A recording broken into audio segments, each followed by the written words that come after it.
This is Tom Dillon, the Lifetime Liberal, and today is Wednesday, January 18th, 2018. The title of this rant is The Purveyor of Evil is Making America a Shithole.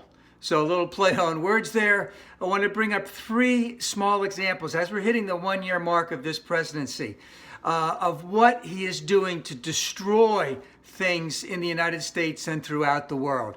The first one is the National Park Service. There was an article in the Washington Post yesterday.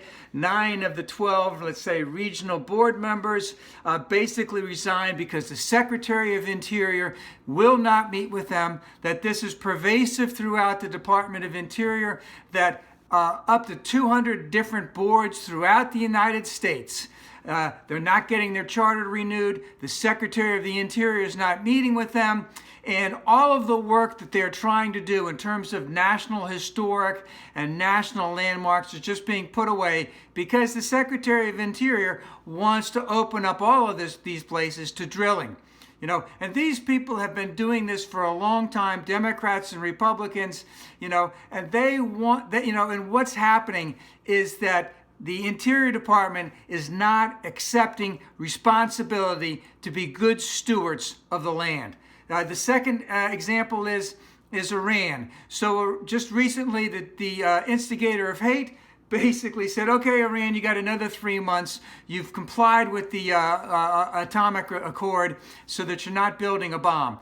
But again, he wants to dangle this thing all the time, that he's going to put additional sanctions on him. And what's going to happen if that happens? Well, basically, there are 5 other signees or 4 other signees to that accord with Iran. Russia, China, England, and I think either France or Germany or both of them. And basically, they're saying they're compliant. We're doing business with them. This is one small thing. We haven't had a relationship, the United States, with Iran for 40 years. So we have one deal. Why don't we make that deal work? And remember, by doing this, it opens things up for Iran. And we're looking to try and sell them planes from Boeing. Is that going to happen? No, not if we do this type of thing. And again, it's done because the betrayer of trust basically needs a fall guy, needs a bad guy, and he's designated Iran to do that. And remember, Iran is a bad player, but there's plenty of other bad players out there. So, and of course, the biggest thing about this is that, hey, guess what? If he reneges on this deal with Iran, how the hell are we ever going to get a deal with North Korea? Because that situation must be decided diplomatically.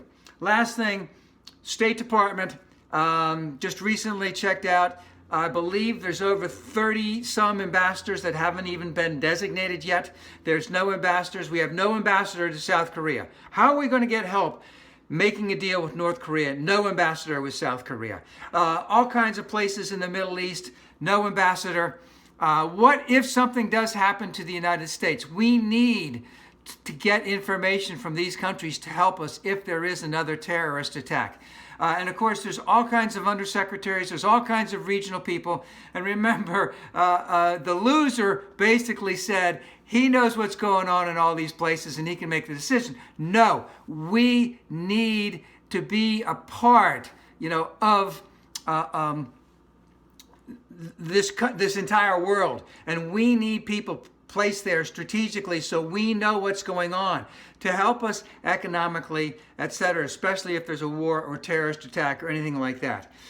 So, what is going on after this first year, in spite of, and there's all the other stuff that you see just outrageously up front. These are just 3 small examples. That's what's happening all over government, is that we're turning America into a shithole. No one, wants, respects us anymore. And remember, this president is hiring the worst and most incompetent and unqualified people to be there.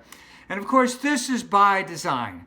Because remember, Democrats want efficient and effective government. They want to help all Americans, whereas the Republicans basically want inefficient and ineffective government because basically they want government not to work, because who is it going to benefit if government doesn't work?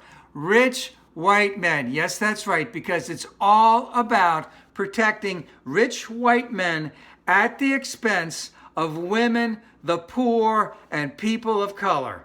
It's a terrible first year. We must resist, resist, resist.